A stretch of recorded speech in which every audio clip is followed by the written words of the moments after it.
नमस्कार स्टूडेंट, कैसे हैं आप सब। आज का हमारा जो टॉपिक है वो है क्वथनांक में उन्नयन, है ना। ये क्वथनांक में उन्नयन क्या है और क्वथनांक क्या है, ये हम लोग आज पढ़ने वाले हैं। और इसके लिए आपको पिछले वीडियो में जाना एकदम ज़रूरी है ताकि आपको अच्छे से समझ आ जाए, है ना। तो मैं थोड़ा सा दृष्टांत दे देता हूँ, है ना। तो पिछले वीडियो हमने क्लियर करवा रखी थी आपको विलयनों के अणुसंख्यक गुणधर्म। इस अणुसंख्यक गुणधर्म के अंतर्गत आपको बताया था वाष्प पदार्थ में अपेक्षिक अवनमन, क्वथनांक में उन्नयन, इसमें अभी आए हैं हम लोग, है ना। आगे हम बढ़ेंगे हिमांक में अवनमन और पराशरण दाब। तो अभी हम लोग पढ़ते हैं किसको, क्वथनांक में उन्नयन। ये क्लियर होना चाहिए आपको, अणुसंख्यक गुणधर्म, है ना। तो सीधा पॉइंट में चलते हैं, क्वथनांक क्या है सबसे पहले तो, है ना। और मैं बता दूं, आप छोटे क्लास में आप क्या पढ़े होंगे कि कोई भी पदार्थ है जैसे कि जल, है ना, वो पदार्थ है वो जिस ताप पर भाप में परिवर्तित हो जाती है ना, गैस में परिवर्तित हो जाती है, वो उसका क्या कहलाता है, क्वथनांक। ऐसे पढ़े होंगे। इसको हम लोग थोड़ा सिस्टमैटिक करेंगे यहाँ पर, है ना। देखो, सबसे पहले मैं कुछ बातें आपको क्लियर करवाना चाहता हूँ, उसको आप समझना, है ना। कि ये वाला जो लाइन मैंने बना रखी वो है आपका वायुमंडलीय दाब। क्या है, वायुमंडलीय दाब, है ना। कौन सा दाब, वायुमंडलीय दाब। अब ये वाला जो लाइन बना रखी है वो है कोई भी पदार्थ जैसे कि जल, एल्कोहल, ये सब का वाष्प दाब। इसको बोला मैंने वायुमंडलीय दाब, इसको बोला मैंने वाष्प दाब। ये जल का वाष्प दाब। अब वाष्प दाब क्या है, मैंने आपको पिछले वीडियो में बता रखी है ना। वाष्प दाब क्या है। अब एक चीज़ क्लियर करिए कि मान लो जाए यहाँ पर जल है, कौन है, जल। उस जल को मैं देता हूँ ताप। क्या देता हूँ मैं, ताप देता हूँ। तो धीरे धीरे ताप इंक्रीज होते जाएगा, बढ़ते जाएगा, ताप बढ़ते जाएगा, बढ़ते बढ़ते बढ़ते बढ़ते ताप बढ़ रहा है। ओके, एक स्थिति ऐसी आएगी कि वहाँ जो जल है वो इस स्थिति में गैस में अर्थात भाप में परिवर्तित हो जाएगी, है ना। तो यहाँ पर जितना यहाँ पर आपको ताप देने की ज़रूरत पड़ी इस जगह, वही उस जल का क्या है, क्वथनांक है। क्या है, क्वथनांक। अब आप सोचोगे कि ये किस जगह पर जाकर गैस में परिवर्तित हो जाती है, भाप में परिवर्तित हो जाती है।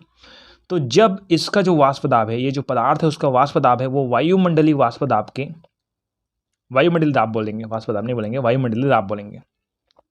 तो वायुमंडलीय दाब के जब ये बराबर हो जाएगा, क्या इस जल का जो वाष्प दाब है या पदार्थ का वाष्प दाब है, वहाँ किसके, वायुमंडलीय दाब के क्या हो जाएगा, बराबर हो जाएगा। उस समय वो गैस में परिवर्तित होने लगेगी, भाप में परिवर्तित होने लगेगी।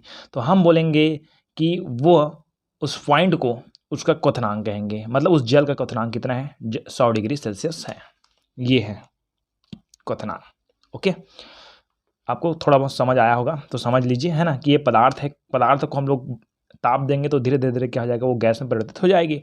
और एक स्थिति ऐसी आएगी कि वो गैस में पूर्णतः परिवर्तित हो जाएगी। और गैस में जब परिवर्तित हो जाएगी ना, ठीक है, तो उस पॉइंट में हम लोग बोल देंगे हैं कि उसका जो वायुमंडलीय दाब है, जिसको हम लोग बार से प्रदर्शित करते हैं, बार BAR, मात्रक जैसे कि ग्राम, किलोग्राम ऐसे बोलते हैं। तो वायुमंडलीय दाब के लिए बार का यूज़ करते हैं, बार BAR, ठीक है। और 1 पॉइंट, वैसे तो 1 बोल देते हैं कई बार, 1.013 ये होता है वायुमंडलीय दाब। जब ये जो द्रव है, उस द्रव है जब यहाँ ऊपर तक जाती है, तो इस जगह उसका जो वायुमंडलीय दाब है वो कितना होता होगा, उसका वायुमंडलीय दाब होता है 1.013 बार होता है। इसको 1 बस बोल देते कई बार, 1 वायुमंडलीय दाब। तो इसका जो वाष्प दाब है इसके वायुमंडलीय दाब के क्या हो जाता है, इस जगह बराबर हो जाता है। और कितना हो जाता है, कह सकते हैं हम लोग 1 एटमॉस्फेयर, अर्थात 1.013 बार हो जाता है। तो उस समय हम लोग कहेंगे कि वो जो पदार्थ है उस पदार्थ का क्वथनांक कितना है, 100 डिग्री सेल्सियस है। क्योंकि इसको 100 डिग्री सेल्सियस तक हमको क्या देनी पड़ी, ताप देनी पड़ी। मतलब 100 डिग्री सेल्सियस तक यहाँ क्या था, द्रव था, उसके बाद क्या हो गया, वो भाप में परिवर्तित हो जाएगा, है ना। तो परिभाषा क्लियर कर लेते हैं कि वह तापक्रम जिस पर द्रव का वाष्प दाब, कोई भी द्रव है, द्रव मतलब जल ही नहीं हो सकता ना, द्रव कुछ भी हो सकता है। तो वह तापक्रम जिस पर द्रव का वाष्प दाब वायुमंडलीय दाब के क्या होता है, बराबर होता है, द्रव का क्वथनांक कहते हैं। इसका क्वथनांक देखो, ये वह तापक्रम 100 डिग्री सेल्सियस तापक्रम है, वह तापक्रम बोले ना जिस ताप पर द्रव का वाष्प दाब, ये जो द्रव है उसका वाष्प दाब है किसके, वायुमंडलीय दाब के क्या हो जाता है, बराबर हो जाता है। तो वायुमंडलीय दाब के बराबर कितने डिग्री सेल्सियस में हुआ, 100 डिग्री सेल्सियस में ये इसका जो वाष्प दाब है वह वायुमंडलीय दाब के क्या हुआ, बराबर हुआ। तो वो उसका क्या है, क्वथनांक है।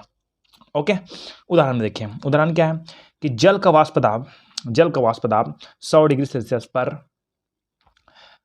वायुमंडलीय दाब के क्या हो जाता है, बराबर हो जाता है। इतना लिखिएगा, मैं पूरा नहीं लिखा हूँ यहाँ पर, कि जल का जो वाष्प दाब है वह 100 डिग्री सेल्सियस पर वायुमंडलीय दाब के बराबर होता है। मतलब जल का क्वथनांक कितना है, 100 डिग्री सेल्सियस है। चलो अब पॉइंट में चलते हैं, क्वथनांक में उन्नयन। अब क्वथनांक में उन्नयन क्या है, एकदम पॉइंट में समझिए, है ना, कि जब किसी द्रव में, चलो एक चीज़ मैं क्लियर करवा देता हूँ। मान लो जाए यहाँ पर एक पात्र है, इस पात्र में हम लोगों के पास है एक शुद्ध विलायक। क्या है, शुद्ध विलायक, है ना। इसमें हम लोग डालेंगे विलेय। क्या डालेंगे, विलेय। अब दो चीज़ मैं समझाना चाहता हूँ आपको, अच्छा समझना, वाष्प दाब के आधार पर।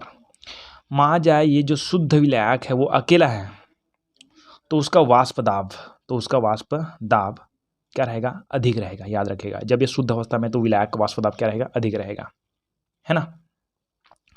और जब मैं इसी शुद्ध विलायक में कोई विलेय डाल देता हूँ, कोई ठोस विलेय डाल देता हूँ, अवाष्पशील विलेय बोलते हैं उसको, अवाष्पशील विलेय डाल देता हूँ, तो इसका वाष्प दाब क्या हो जाएगा, कम हो जाएगा। इस तरीके को थोड़ा समझिएगा, ग्राफ के आधार पर मैं थोड़ा बता देता हूँ।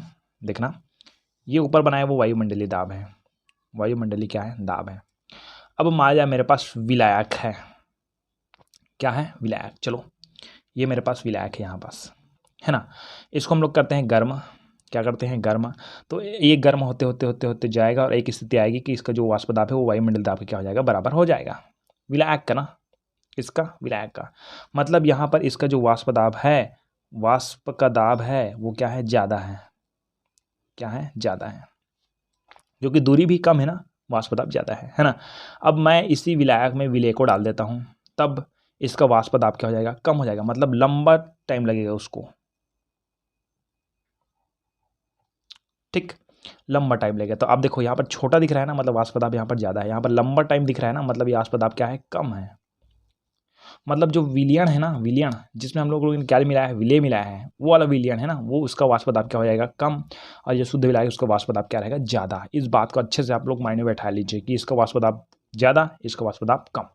क्वथनांक नहीं बोल रहा हूँ, क्वथनांक के बारे में बात करेंगे तो बहुत लंबा हो जाएगा। चलो थोड़ा सा बता देता हूँ कि इस जगह को, पॉइंट को समझिए कि वाष्प दाब अगर आपके पास ज़्यादा है तो यहाँ से यहाँ तक की दूरी को देखो तो बहुत कम है, मतलब हमको कम ताप की ज़रूरत पड़ेगी। अर्थात इसका कम ताप की ज़रूरत पड़ेगी, मतलब क्वथनांक है वो ना कम है। क्वथनांक क्या है, कम है। क्वथनांक का मान क्या है, कम, क्योंकि जिस ताप पर वहाँ भाप बनता है ना, वही उसका क्या कहता है, क्वथनांक कहलाता है। मतलब यहाँ पर कम ताप की जरूरत पड़ेगी, मतलब क्वथनांक क्या है, कम है। अब इधर देखो तो यहाँ पर बहुत दूर है, यहाँ से यहाँ तक की दूरी, मतलब इसको ज़्यादा ताप देने की जरूरत पड़ेगी, मतलब इसका क्वथनांक है ना वो क्या है, ज़्यादा है। इस चीज़ को अच्छा समझ लीजिए आप, कि जिसका वाष्प दाब कम है ना उसको अधिक प्रेशर की ज़रूरत पड़ेगी, अधिक ताप की ज़रूरत पड़ेगी, प्रेशर नहीं बोलेंगे, अधिक ताप की ज़रूरत पड़ेगी, मतलब उसका क्वथनांक क्या हो जाएगा, ज़्यादा रहेगा, है ना। और जिसका वाष्प दाब फुल है पहले से, तो उसको कम ताप की आवश्यकता पड़ेगी, मतलब उसका क्वथनांक क्या हो जाएगा, कम हो जाएगा। इस जगह को अच्छा समझिए, है ना। तो अब पॉइंट में चलते हैं, क्वथनांक में उन्नयन क्या है, कि जब किसी द्रव में अवाष्पशील विलेय मिलाया जाता है, यहाँ पर अवाष्पशील द्रव भी कह सकते हो, कोई दिक्कत नहीं है ना, बट यहाँ पर विलेय लिख सकते हो आप लोग, है ना, कि जब किसी द्रव में अवाष्पशील विलेय मिलाया जाता है, मान लीजिए शुद्ध द्रव है, शुद्ध विलायक है ना, द्रव बोल सकते हैं, उसमें हम लोग क्या डालते हैं, अवाष्पशील क्या डालते हैं, विलेय मिलाते हैं। तो जब किसी द्रव में अवाष्पशील विलेय मिलाया जाता है तो उसका क्वथनांक बढ़ जाता है। देखो यहाँ पर मैंने इसको क्या बोला, विलियन, क्या बोला, विलियन, और विलियन में कौन कौन है, विलेय और कौन है, विलायक, इसलिए इसकी दूरी बढ़ गई। यहाँ पर देखो तो वाष्प दाब कम हो गया और इसका जो क्वथनांक होगा क्या हो गया, बढ़ गया, क्योंकि दूरी ज़्यादा है, मतलब क्वथनांक, ये जो मैं बोलता हूँ ना, दूरी ज़्यादा है मतलब क्वथनांक ज़्यादा है करके, ये अपना खुद का ट्रिक्स है ना, ठीक है, ये आपको समझने के लिए बोलता हूँ मैं, कि इसकी दूरी ज़्यादा है मतलब क्वथनांक ज़्यादा है, दूरी ज़्यादा है मतलब वाष्प दाब कम है, बस ऐसा बोलता हूँ मैं, ठीक है, ऐसा कहीं पर लिखा नहीं है ना। चलिए समझ तो आ गया ना आपको, कि जब किसी द्रव में अवाष्पशील विलेय मिलाया जाता है तो उसका क्वथनांक है बढ़ जाता है। अभी बताया मैंने, दूरी जब बढ़ गई मतलब क्वथनांक भी बढ़ गया। मतलब यहाँ पर शुद्ध विलायक था, उसका क्वथनांक थोड़ा सा कम था, लेकिन उसी में हम लोग विलेय मिला दिए तो उसका क्वथनांक क्या हो गया, बढ़ गया, तो उसका क्वथनांक क्या होता है, बढ़ जाता है। क्वथनांक में यह वृद्धि क्वथनांक उन्नयन कहलाता है, ये नॉर्मल भाषा में, है ना। जब किसी द्रव में अवाष्पशील विलेय मिलाया जाता है तो उसका क्वथनांक बढ़ जाता है, तो क्वथनांक में यह वृद्धि क्वथनांक उन्नयन कहलाता है। अब इसको थोड़ा सा सिस्टमैटिक समझिएगा, है ना, कि किसी भी विलयन का क्वथनांक, विलयन का ना ये विलयन हो गया और ये क्या हो गया, विलायक का हो गया। तो किसी विलयन का क्वथनांक है वहाँ शुद्ध विलायक के क्वथनांक से हमेशा अधिक होता है। देखिए यहाँ पर दूरी ज़्यादा है विलयन का, ये विलयन है ना, मतलब क्वथनांक क्या रहेगा, ज़्यादा रहेगा। तो किसी भी विलयन का क्वथनांक है ना, क्वथनांक है वहाँ शुद्ध विलायक के क्वथनांक से हमेशा क्या होता है, अधिक होता है ना। विलयन तथा शुद्ध विलायक के क्वथनांक में अंतर को विलायक के क्वथनांक में उन्नयन कहते हैं। चलो इस जगह को समझिएगा आप।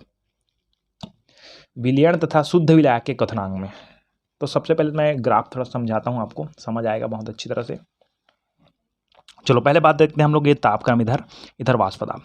तो इस यहाँ पॉइंट में हमारा एक विलायक है, शुद्ध विलायक बोल सकते हैं उसका, है ना, उसका जो वाष्प दाब है ये यहाँ पर देखो, ठीक है, या वाष्प दाब है, इधर ये क्या है, ताप है ना। वैसे तो यहाँ पर बताते क्योंकि शुद्ध विलायक का वाष्प दाब बहुत ऊपर होता है, लेकिन अभी थोड़ा समझिए ध्यान से, है ना। तो ये विलायक है ना। इस विलायक का जो वाष्प दाब है वो शुद्ध अवस्था में सबसे ज़्यादा रहेगा। यहाँ देख लीजिए, शुद्ध, या इसको हम लोग मानते हैं x, क्या मानते हैं, x। तो इसका जो वाष्प दाब है, अच्छा ये चीज़ ये बनाया वो क्या है, ये आपका वायुमंडलीय दाब है ना। अब यहाँ देखो, इनका जो वाष्प दाब है ऊंचा है, शुद्ध अवस्था में ऊंचा होता है, आपको पता है पहले से, है ना। और दूसरा तरीका ये देखो कि इसको ना कम टेम्परेचर की ज़रूरत पड़ेगी। इधर तापमान क्या है, इसको हम लोग मानते हैं T1, है ना। तो देखो यहाँ से ये हो रहा है, ये इधर जा रहा है क्या, वाष्प दाब है। और यहाँ देखो, यहाँ ये वायुमंडल दाब के क्या होता है, बराबर होता है। जो ये जो द्रव है, कोई पदार्थ, उसका वाष्प दाब है वायुमंडल दाब के बराबर होता है। मतलब यहाँ पर ये इसका क्वथनांक है, तो क्वथनांक के लिए हमको कम ताप की आवश्यकता पड़ी। अब आप सोच रहे हो कि अभी तो एक ही ताप लिखे हो तो कैसे कम बता रहे हो सर, तुलना नहीं कर रहे हो किसी, करूँगा अभी तुलना ना, धीरे से रखिए। दूसरा यहाँ मैं लिख देता हूँ C, ये क्या है आपका ये शुद्ध विलायक का था, ये क्या था, विलयन का है। अब आप ये बात समझो कि मैंने आपको बताया था शुद्ध विलयन का वाष्प दाब क्या होता है, ज़्यादा होता है ना। और जो शुद्ध विलायक का वाष्प दाब क्या होता है, ज़्यादा होता है। और विलयन उसका वाष्प दाब क्या होता है, कम, इसलिए थोड़ा सा नीचे रखना पड़ता है इसको, ठीक है, यहाँ पर नीचे रखें, है ना। तो अब इसका जो वाष्प दाब है थोड़ा सा कम होता है, मतलब बहुत लंबा टाइम। यहाँ देखो तापक्रम कितना है, यहाँ से यहाँ तक T1 तक है, ये वाला तो T1 तक ही ये हो जाता है, वायुमंडलीय दाब को प्रदर्शित करता है, अर्थात वायुमंडलीय दाब का चला जाता है इसका, वायुमंडलीय दाब तक चला जाता है इसका वाष्प दाब। लेकिन ये थोड़ा सा टाइमिंग लेता है, और यहाँ पास ये टाइम बढ़ रहा है, देखो यहाँ से यहाँ टाइम बढ़ रहा है इतने में, है ना। इतने में इसका जो वायुमंडलीय दाब, इसका जो वाष्प दाब है वायुमंडलीय दाब के बराबर होता है, कितने टाइम में, यहाँ पर देखो, ठीक, इतने में मतलब यहाँ से यहाँ तक ताप है वो बढ़ रहा है, ठीक है। तो ये ऊपर में लिखा वो किसका है, शुद्ध विलायक का है, और ये किसका है, विलयन का है। अब इस चीज़ को देखो थोड़ा सा, है ना, कि यहाँ से ये इसका जो वाष्प दाब है वायुमंडलीय दाब तक होने में केवल इतना टाइम लगा, ठीक है। मतलब ये इसका क्वथनांक, ठीक है, ताप कम लग रहा है, मतलब क्वथनांक क्या रहेगा, कम रहेगा, ठीक है। और ये जो विलयन है उसके लिए बहुत ज़्यादा टाइम लग रहा है, मतलब इसका जो क्वथनांक क्या रहेगा, ज़्यादा रहेगा, क्योंकि ताप इधर देखो ना, यहाँ से ताप क्या हो रहा है, बढ़ रहा है, यहाँ तक ताप इतना तक था, ताप इतना हो गया, बढ़ गया। और इधर से देखो तो इनका वाष्प दाब ज़्यादा था, इसलिए फट से क्या हो गया, ये वायुमंडलीय दाब को प्राप्त हो गया, और इसका वाष्प दाब थोड़ा सा कम था, इसलिए धीरे से वो वायुमंडलीय दाब तक प्राप्त हुआ, ठीक है। अब इसको कैसे बोला जाए, देखो यहाँ पर ये किसका है, विलायक का है, और ये किसका है, विलयन का है। तो इस जगह को समझिएगा कि किसी भी विलयन का क्वथनांक, विलयन का क्वथनांक, ये क्वथनांक क्या है, ज़्यादा है, क्योंकि विलयन का क्वथनांक इसलिए ज़्यादा है क्योंकि यहाँ पर हमने विलय मिला दिया था, अवाष्पशील विलय मिला दिया, इसके लिए इसका जो क्वथनांक क्या है, ज़्यादा है, और वाष्प दाब क्या है, बहुत कम है ना। तो किसी विलयन का क्वथनांक शुद्ध विलायक के क्वथनांक से हमेशा अधिक रहता है। क्यों, क्योंकि यहाँ पर ज़्यादा टाइम लग रहा है, ज़्यादा ताप लग रहा है, मतलब विलयन का क्वथनांक क्या रहेगा, आपका ज़्यादा रहेगा, है ना। यही बोला जा रहा है कि किसी भी विलयन का क्वथनांक है वहाँ शुद्ध विलायक है उसके क्वथनांक से क्या होता है, हमेशा अधिक होता है, क्योंकि यहाँ पर टाइमिंग अधिक लग रहा है, ठीक है। अब देखिए कि विलयन का शुद्ध विलायक के क्वथनांक में अंतर, ये जो विलयन है तथा शुद्ध विलायक के क्वथनांक में अंतर को विलायक के क्वथनांक में उन्नयन कहते हैं। विलायक के क्वथनांक में क्या बोलेंगे, उन्नयन कहेंगे। तो ये जो विलायक है उसका टाइमिंग देखो, यहाँ से यहाँ क्वथनांक यहाँ तक टाइमिंग है T1 उसका क्वथनांक हो गया, यहाँ इस ताप पर वो वाष्प बदलता है, मतलब ये इसका क्वथनांक ये T1 हो गया, किसका, विलायक का। और ये T2 लिख रहा हूँ किसका है, विलेय का, सॉरी विलयन का हो गया, विलयन का हो गया। तो विलायक का क्वथनांक और विलयन का क्वथनांक, इन दोनों के बीच जो अंतर है, इसी अंतर को बोलेंगे हम लोग डेल TB, अर्थात ये डेल TB क्या है, यही है आपका क्वथनांक में क्या है, उन्नयन। क्लियर है। तो विलयन तथा ये जो विलयन है उसका, है ना, तथा विलायक के क्वथनांक, ये विलायक का क्वथनांक है, ये विलयन का क्वथनांक है। विलयन का वाष्प दाब कम था, विलयन का वाष्प दाब क्या था, कम था, इसीलिए क्वथनांक क्या है, ज़्यादा है। और विलायक का वाष्प दाब कम था, सॉरी अधिक था, इसीलिए उसका क्वथनांक क्या है, कम है, क्योंकि यहाँ से यहाँ तक है इसका क्वथनांक। ठीक है, इसको एक बार और देख लीजिए अच्छा से। मैं क्या बोल रहा हूँ कि विलायक का जो वाष्प दाब है वो अधिक था, इसलिए यहाँ पर ऊपर बनाया ना, सी को नीचे बनाया। विलायक का वाष्प दाब क्या है, अधिक है, इसलिए उसका जो क्वथनांक है वो कम है। यहाँ देखो, यहाँ से यहाँ तक का टाइम लगा है ना, कम है। उसी तरह विलयन का वाष्प दाब अगर कम है तो उसका जो क्वथनांक है, देखो यहाँ से बहुत लंबा जा रहा है, इसका क्वथनांक क्या है, अधिक है। तो विलयन तथा शुद्ध विलायक के क्वथनांक में अंतर को विलायक के क्वथनांक में उन्नयन कहते हैं। क्लियर, ये हो गया क्वथनांक में उन्नयन। क्लियर हो गया आपको। ठीक, अब हम लोग ये ग्राफ में भी तो क्लियर हो गया आपको, ये समझ आ गया होगा आपको, है ना। तो ए और यहाँ पर इसको हम लोग, अच्छा, इस दाब के बाद यहाँ से वो आगे और बढ़ेगा तो क्या हो जाएगा, भाप शुरू हो जाएगा। ठीक है, मतलब इस जगह जो विलायक था द्रव अवस्था में था, यहाँ से आगे बढ़ेगा मतलब ये भाप हो जाएगा, मतलब ये इसको हम लोग बी मान लेते हैं। इधर सी में है तो यहाँ से आगे बढ़ेगा तो ये डी मान लेते हैं, है नहीं। ठीक, ओके। तो ये हो गया क्वथनांक में उन्नयन। अब मैं आपको बताता हूँ कि वक्रों के अवलोकन करने पर हमको ना कुछ निष्कर्ष प्राप्त होते हैं, जो कि है वो आप यहाँ इसमें देख लीजिए पॉइंट में, है ना। चलिए, तो आप इसको देखिए थोड़ा से, ये क्या है, अवलोकन है। अवलोकन इसको लिख लेना, 3 पॉइंट में मैंने क्लास में भी आपको अवलोकन को अच्छी तरह समझा रखी है, यहाँ पर मैं ज़्यादा नहीं समझाऊंगा अवलोकन को, है ना। देखो ऊपर में, है ना, कि ताप वृद्धि से विलायक और विलयन दोनों के वाष्प दाब बढ़ जाते हैं।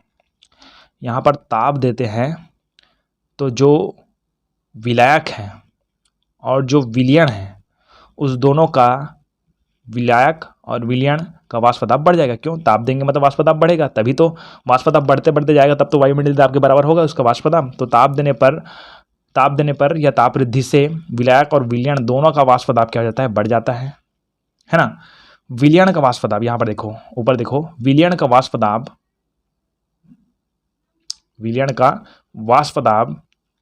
CD, यहाँ पर डी बनाया ना इसको, CD, मतलब विलयन का जो वाष्प दाब वक्र है वो CD है, विलायक के वाष्प दाब वक्र AB के नीचे प्राप्त होता है। देखो ये जो CD है वो कहाँ प्राप्त होता है, नीचे। क्यों, क्योंकि इसका जो वाष्प दाब है थोड़ा सा क्या है, कम है, इसलिए नीचे प्राप्त हो रहा है, यही बोला जा रहा है आपको। ठीक है, कि ताप वृद्धि से विलायक और विलयन दोनों के मध्य वाष्प दाब बढ़ जाते हैं, दोनों का वाष्प दाब क्या होते हैं, बढ़ जाते हैं। विलयन का जो वाष्प दाब है CD है ना, CD है, वह विलायक के वाष्प दाब वक्र AB से क्या होता है, नीचे प्राप्त होता है। इसका कारण यही है कि प्रत्येक ताप पर विलयन का वाष्प दाब है, वहाँ विलायक के वाष्प दाब से क्या होता है, कम होता है। ये पहला निष्कर्ष निकल गया। ठीक है, दूसरा निष्कर्ष देखते हैं। देखो दूसरा निष्कर्ष हम लिखा है कि बिंदु X पर बिंदु AX है ना, बिंदु X पर शुद्ध विलायक का वाष्प दाब, बिंदु X पर क्या शुद्ध विलायक है ना, तो बिंदु X पर शुद्ध विलायक का वाष्प दाब वायुमंडलीय दाब के क्या होता है, बराबर होता है ना। अतः बिंदु X पर जो संगत ताप है, संगत ताप मतलब ये T1 है, उस विलायक का क्या है, क्वथनांक है ना। मतलब यहाँ पर जो T1 जितना ताप लग रहा है ना, यहाँ से जितना ताप लग रहा है, कहाँ तक, वायुमंडलीय दाब तक जाने पर, किसको, शुद्ध विलायक को। तो यहाँ पर ये जो T1 लिखा हूँ, यहाँ पर TB1 लिख दे कई जने, है ना, तो T1 लिखा हूँ, ये हो गया आपका, वैसे तो टेम्परेचर है, T1 है, T2 टेम्परेचर है, ताप है ना, लेकिन आपको स्पष्ट बोला जा रहा है कि बिंदु X पर जो शुद्ध विलायक है उसका वाष्प दाब है वायुमंडलीय दाब के बराबर होता है। अतः बिंदु X का जो संगत ताप है ना, वह T1 के क्या है, आपका क्वथनांक है, विलायक का क्या है, क्वथनांक है। क्लियर है, तो ये जो T1 है मान जाते हैं हम लोग विलायक का क्वथनांक मान लेते हैं। ठीक है, और बिंदु y पर, ये बिंदु y है, ये x था, ये y था, बिंदु y पर, उस तरह बिंदु y है, उस y पर विलयन का वाष्प दाब, ये जो विलयन है उसका वाष्प दाब, विष्क दाब वहाँ वायुमंडलीय दाब के बराबर होता है। अतः बिंदु y का संगत ताप है ना, संगत जो ताप है वहाँ T2 का विलयन का क्या है, क्वथनांक है। T2 संगत ताप T2 विलयन का क्या है, क्वथनांक है। मतलब ये T2 लिखते हैं तो TB2 लिखेंगे तो वो किसका क्वथनांक रहेगा, विलयन का क्वथनांक रहेगा। और TB1 लिखेंगे वो किसका रहेगा, शुद्ध विलायक का क्या रहेगा, क्वथनांक रहेगा। ठीक है, इसको मैं क्लास में और अच्छी तरह समझा चुका हूँ, है ना, क्लियर। तीसरा पॉइंट देखिए, तीसरा पॉइंट क्या बोलता है कि T2 मान T1 से अधिक है। देखो यहाँ पर T2 का मान है T1 से क्या है, अधिक है। क्यों, क्योंकि यहाँ से यहाँ तक दिख रहा है आपको स्पष्ट, भाई यहाँ से ये कम है, इसके बाद ये ज़्यादा है।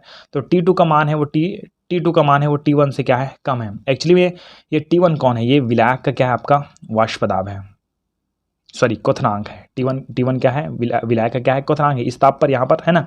और जो T2 है उसको बोलेंगे हम लोग विलयन का वाष्प दाब, सॉरी क्वथनांक। तो ये TB1 भी बोलते हैं, TB2 भी बोलते हैं। तो ये आपका विलायक का क्वथनांक और ये क्या है आपका विलयन का क्वथनांक है। तो किसका क्वथनांक ज़्यादा है, विलयन का क्वथनांक ज़्यादा है। तो यहाँ पर बोला गया है कि T2 मान T1 से अधिक है, अतः विलयन का क्वथनांक, जो विलयन है उसका क्वथनांक, विलयन का क्वथनांक विलायक के क्वथनांक से क्या है, अधिक है।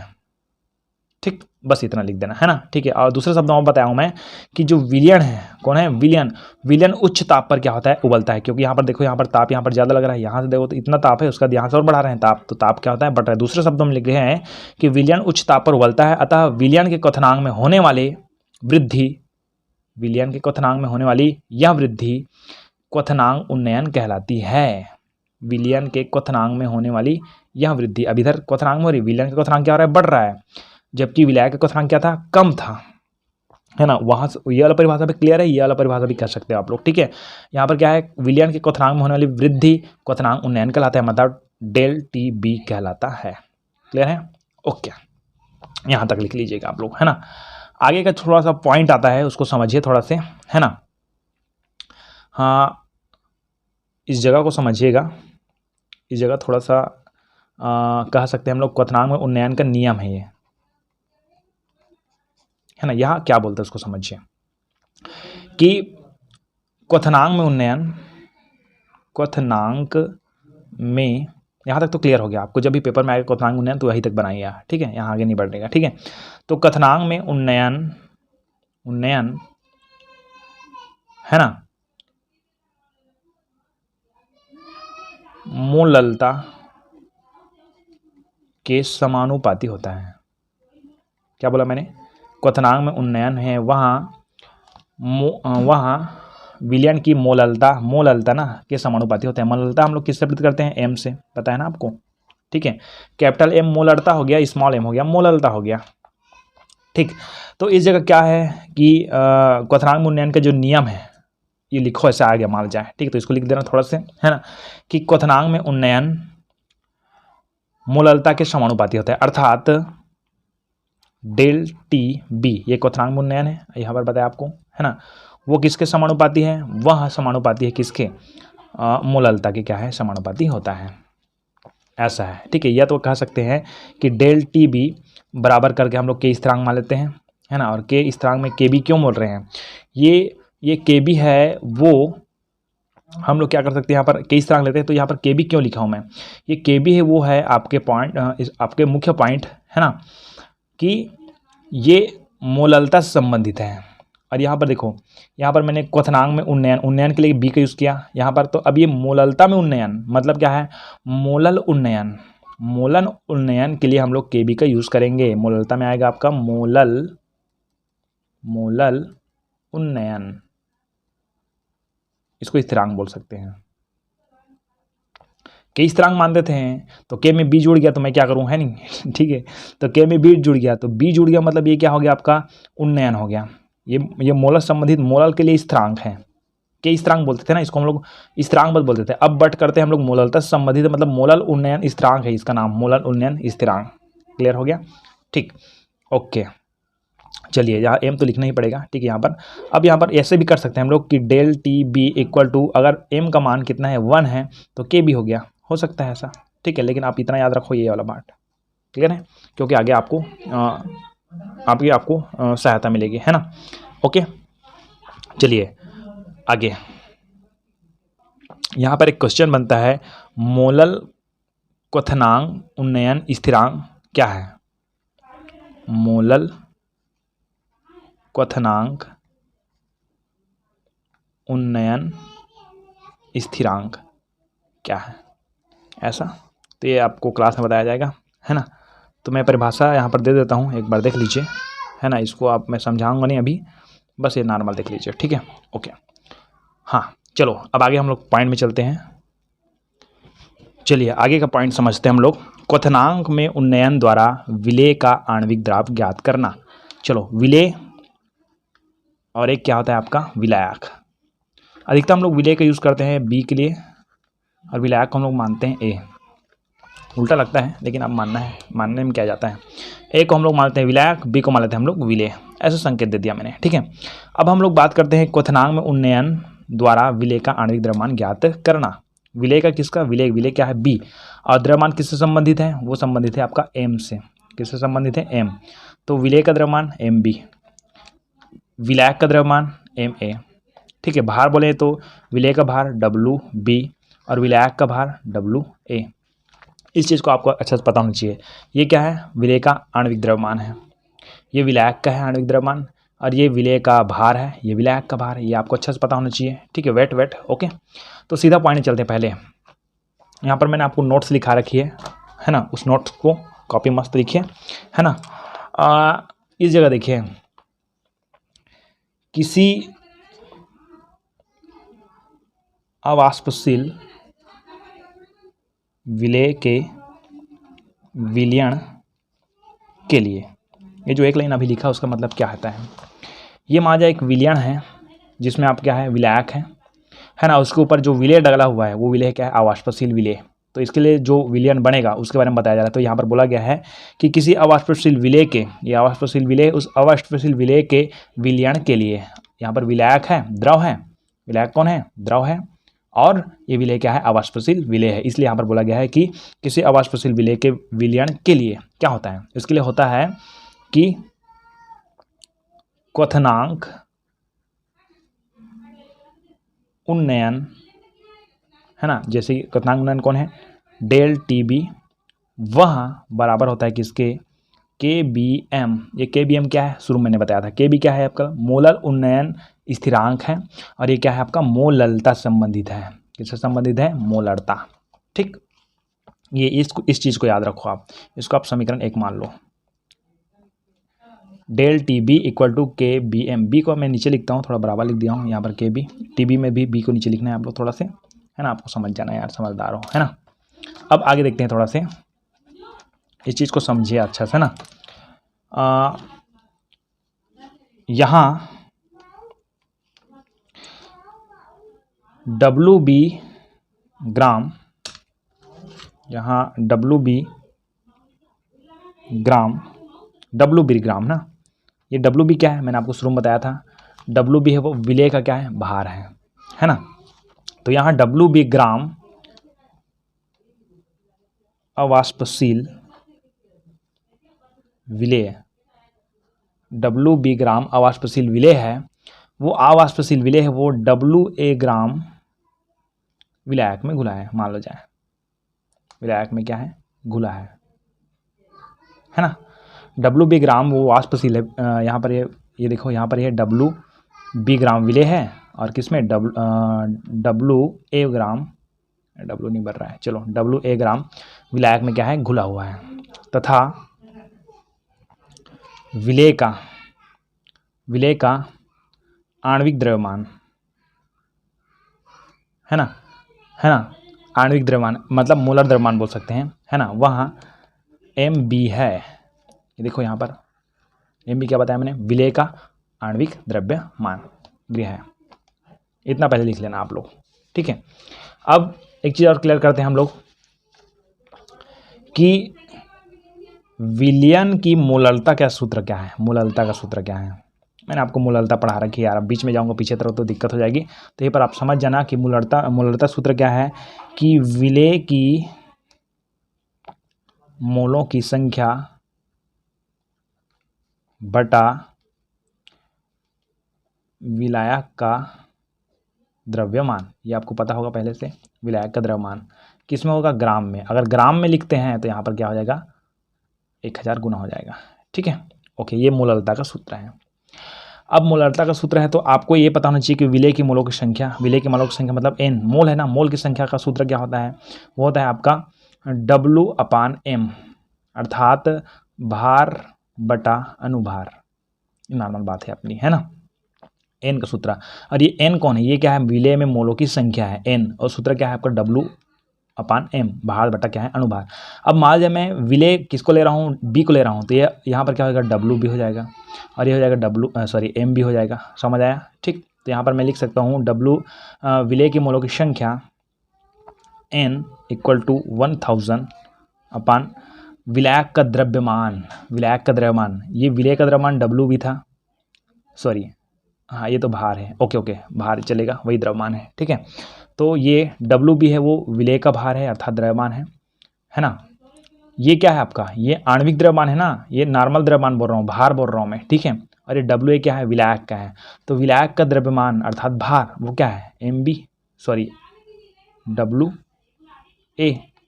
ये WA किसका है? विलायक का है, और WB किसका है? विलेय का है। तो अभी विलेय की जरूरत नहीं है, ठीक है ना।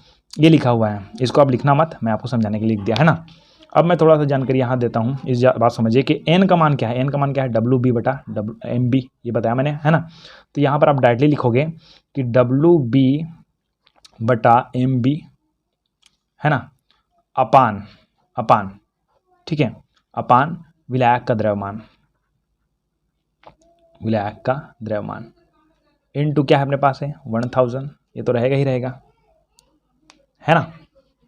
अब एक चीज़ आप देखिए थोड़ा से, है ना,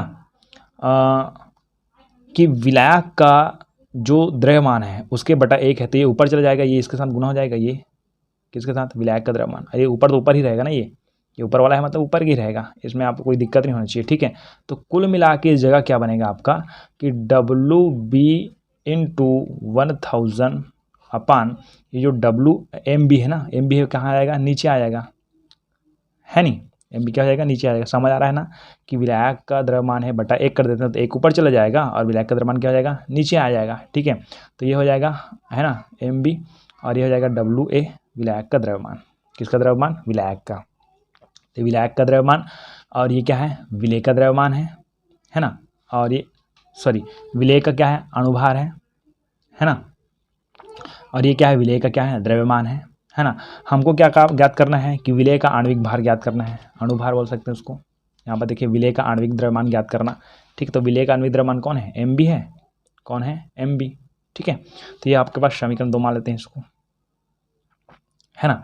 अब यहाँ पर लिखना कि समीकरण, यहाँ से मैं यहाँ आ रहा हूँ, ठीक है, समीकरण 2 से मोललता m का मान, यहाँ पर ये मोललता है ना, m का मान है ना, ये जो आया किसका मान है? m का मान है, मोललता। यहाँ पर देखो, यहाँ पर मैंने मोललता बोला, m का मान है, ये शब्द जो आया है ना। तो समीकरण 2 से मोललता m का मान समीकरण 1 में रखने पर, समीकरण 1 हम लोग किसको माने थे? देखो तो ΔTB = KBM, m का मान को रखना है अपने को। ठीक है, तो यहाँ पर मैंने आना था ΔTB = KBM, ऐसा था, स्मॉल m। इस m का मान हम लोग रख दें, m का मान क्या है? ये, तो क्या हो जाएगा? ये ΔTB = KB, है ना, इनटू ये क्या है अपने पास? WB × 1000 अपान क्या है? MB × WA, ये हो गया। समीकरण 3 मान लो, है ना। अब क्या करना है? पक्षांतर करना है, तो ये WMB है उसको हम लोग पक्षांतर करते हैं इधर की ओर, है ना। तो हम आ जाए यहाँ पर, ये पूरा पूरा भाग है, इधर जाएगा तो गुना हो जाएगा। ठीक है, तो ΔTB × MB × WA = KB dot, अर्थात इंटू वही भी है, WB × 1000 हो गया क्या। अब आप एक चीज़ देखो कि मुझे मान किसका ज्ञात करना है? MB क्या है अपना? विलेय का क्या है? आणविक द्रव्यमान है। तो इन दोनों को मैं भेजूंगा तो क्या हो जाएगा? वो नीचे चला जाएगा। ठीक है, मतलब ये इसके साथ गुना है ना, ऐसा है ना, MB into del T B small B ना, ये small B T B into W A, ऐसा कुछ है क्या। तो इसको हम लोग इधर देखूंगा तो ये दोनों जने क्या हो जाएगा, भाग में चला जाएगा। तो ये हो जाएगा आपका M B equal to K B dot W B into 1000 upon ये हो जाएगा आपका del T B into W A. ये निकल गया किसका, ये निकल गया आपका विलेय का आणविक, ये विलेय है ना, बी कौन है, विलेय का आणविक द्रव्यमान ज्ञात करना। इसको बार बार रिपीट करके देखिए। मैं इसको अभी नॉर्मल इसलिए समझाया क्योंकि मैंने आपको प्रकाश में से ज़्यादा अच्छा समझा रखा है आपको, है ना। ओके, है ना। अब ये समीकरण 4 है, इस समीकरण सार की सहायता से हम लोग एम बी का मान क्या कर सकते हैं, गणना कर सकते हैं। क्लियर।